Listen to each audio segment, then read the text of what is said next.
Bonjour et bienvenue dans Mise à jour, une production lesspeakers.com. Jamais vous n'auriez eu l'occasion de les croiser dans la vraie vie. Mise à jour vous offre l'opportunité de découvrir des femmes et des hommes au parcours hors norme. Ce rendez-vous, c'est votre mise à jour avec de la connaissance, de l'humanité et de l'inspiration. Votre inspiration. Vous allez découvrir des conférencières et des conférenciers engagés, experts dans leur domaine et qui ont le goût du partage. Votre mise à jour démarre maintenant avec Juliette Hazard. Juliette est conférencière, médecin addictologue, spécialiste de santé publique. Et Juliette a également écrit un ouvrage, Mon ado est accro aux réseaux sociaux. Juliette, bonjour. Bonjour Christian. Alors, tu travailles sur les émotions, nos émotions. Juliette, sommes-nous victimes de nos émotions ? Alors ça n'est pas vraiment l'émotion en elle-même, mais c'est plutôt le rapport que nous entretenons à nos émotions qui peut soit nous enchaîner, soit nous libérer. Et donc ma mission, c'est d'aider chaque personne qui prend la décision de passer d'une posture de victime à une posture de responsable à développer sa responsabilité émotionnelle.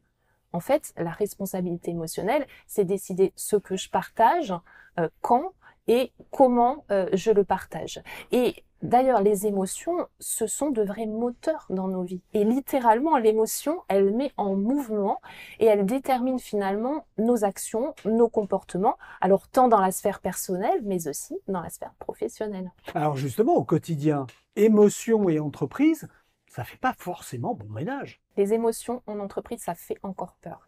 En effet, et les émotions, elles sont souvent reléguées à la sphère individuelle, à la sphère privée, comme si elles étaient une menace et qu'elles pouvaient être considérées comme une faiblesse au travail. Et pourtant, sous-estimer, ignorer l'importance des émotions dans le contexte professionnel, ça revient à exclure le facteur humain de l'entreprise. L'injonction au positivisme, je vais bien, tout va bien, ça conduit de nombreux actifs à refouler leurs émotions. Et d'ailleurs, au-delà même de refouler leurs émotions, ils peuvent afficher une émotion différente de celle qu'ils ressentent. C'est ce qu'on appelle en fait la facticité émotionnelle. Et d'ailleurs, 2 personnes sur 3, et oui, 2 personnes sur 3 cachent leurs émotions au travail. Et donc, cette censure des émotions, ça conduit à refouler ces émotions. Mais jusqu'à quand ?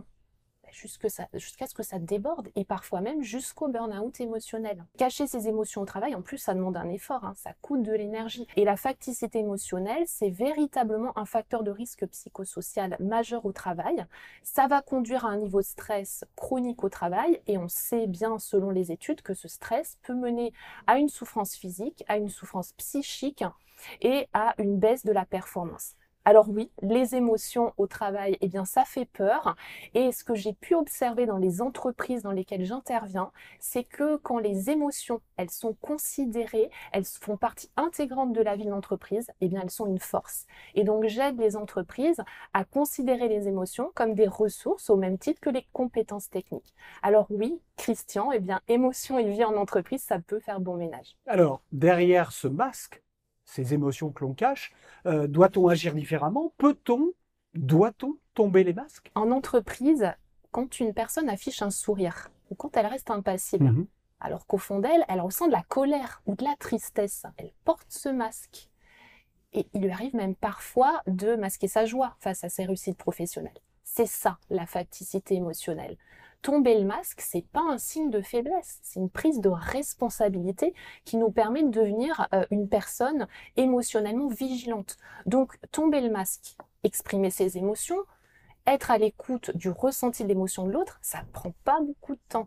Et une stratégie qui est adaptée et adoptée par l'entreprise de tomber les masques, eh bien, ça permet d'améliorer la performance, ça libère une intelligence collective puissante au sein de l'entreprise. D'accord. Alors, pour aller dans cette démarche, tu as mis au point une méthode qui s'appelle HEART, le cœur en anglais, H-E-A-R-T. Quelle est cette démarche ? Alors, c'est une méthode qui permet de tomber les masques, c'est-à-dire de lutter contre la facticité émotionnelle pour aller vers plus de transparence émotionnelle en accédant à l'intelligence intuitive du cœur.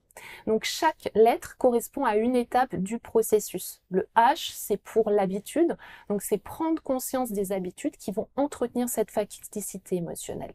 Le E pour énergie, donc mobiliser son énergie et donc modifier nos attitudes face à nos émotions afin de décupler notre motivation, notre engagement au travail tout en gardant notre énergie. Le A pour attention, donc développer une attention, c'est l'action clé qui va favoriser finalement l'engagement individuel au sein d'un collectif en cohésion. Le R, c'est la responsabilité émotionnelle, cette responsabilité qui va permettre de devenir une personne émotionnellement vigilante. Une fois qu'on a franchi ces 4 étapes, on atteint le T, la transmission. Donc quand on a un engagement individuel qui lutte contre la facticité émotionnelle, cet engagement, il se transmet dans l'entreprise et il favorise une cohésion d'équipe en toute intelligence collective. Donc une seule personne qui va faire cette démarche dans l'entreprise, ça favorise un changement vertueux pour toute l'entreprise. Donc au total, 5 étapes.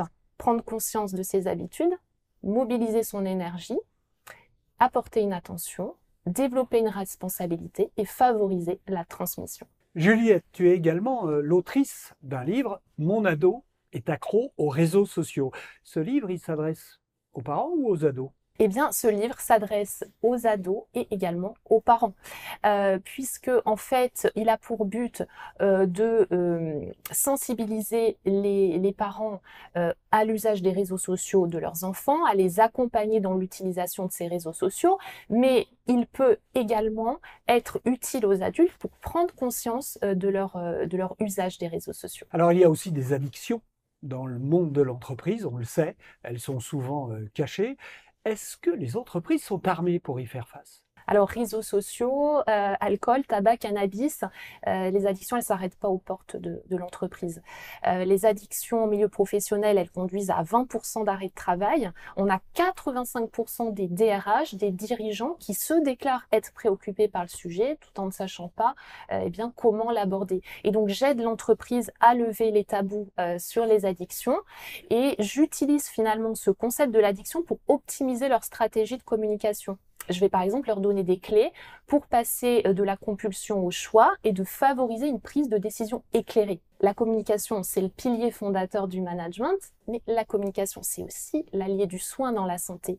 Et donc, en tant que médecin conférencière, je propose aux entreprises une stratégie de communication optimisée, issue de relations soignants-patients, afin d'enrichir l'interaction au sein des équipes. Alors Juliette, maintenant, quelles sont les clés de compréhension de ta conférence ? Quel est le premier capital immatériel de l'entreprise ? C'est la santé de ses collaborateurs. Donc, dans ma conférence, je prends soin du capital performance de l'entreprise, la santé de ses équipes. Ma conférence, elle invite à s'autoriser à tomber le masque. Tomber le masque, c'est lutter contre la facticité émotionnelle, c'est donc abaisser le niveau de stress au travail et préserver la santé physique et mentale des salariés, également leur performance.